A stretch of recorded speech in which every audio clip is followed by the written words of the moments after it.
The story begins with a man named Jonah called upon God. Jonah, you must go spread a message of warning to the people of Nineveh, for their wickedness has come to me. However, Jonah did not take this well. He fled and left on a ship headed to Tarshish. He hid below the deck of the ship, hoping God would not find him. But God did find him and the boat that Jonah decided to hide in. Out of anger for Jonah's disobedience, God created a horrendous storm that caused the ship to almost break. The sailors on the ship found Jonah hidden at the bottom of the ship. The sailors said to Jonah, Get up, call on your God. Perhaps this God will be mindful of us, so that we will not perish. The sailors interrogated Jonah and asked him where he came from. I am a Hebrew. I fear the Lord, the God of heaven, who made the sea and dry land. Throw me into the sea, and the sea will calm down.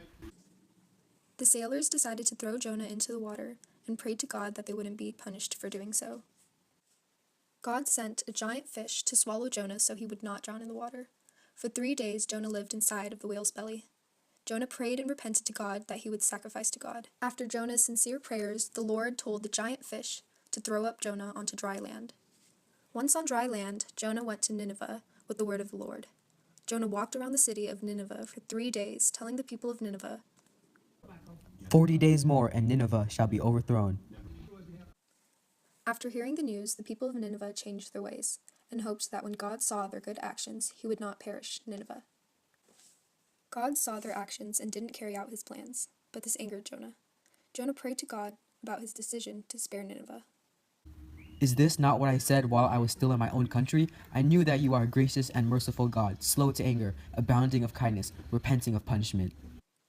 Jonah asked for God to take his life, but God questioned Jonah if he had the right to be angry. Jonah left the city of Nineveh to the east of where he built a hut to see what would happen to the city. God saw this and provided Jonah with a plant that grew over Jonah's head, providing him with shade from the discomfort of the hot sun. But the next morning, God sent a worm that ate the plant so that it would die. Then, when the sun came, God cast a scorching wind during the day. After this, Jonah begins to wish more and more for death to come again. It is better for me to die than to live. God then replies to Jonah, Do you have a right to be angry over the gourd plant? I have a right to be angry, angry enough to die. God told him that Jonah had pity for the plant, even though he put no effort into growing it.